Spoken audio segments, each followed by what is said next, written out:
ตำสัวบุญเส้นเด้อมื้อนี้คิดอยากได้บัดนี่แหละมื้อนี้สิเป็นไข้ได้นะคือจังบ่ส่วงตำสิเผ็ดๆจักหน่อยตำบุญเส้นใส่ผักนำตำสัวแซ่บๆกับสิเผ็ดๆมันจังสิส่วงเนาะพี่น้องส่วงนอนส่วงหลับพุ่นน่ะแซ่บๆนำกันเด้อใส่พริกหลายๆหนึ่ง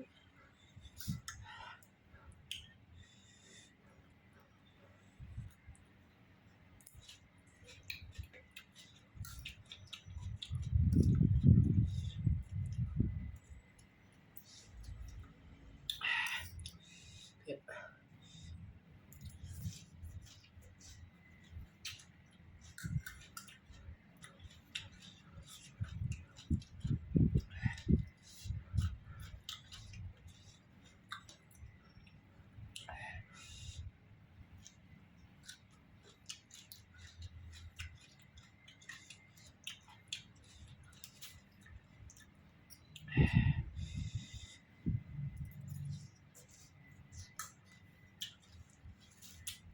แซ่บๆพี่น้องมาสำนึกกับคนเด้อพี่น้องเผ็ดแห้งอ่ะ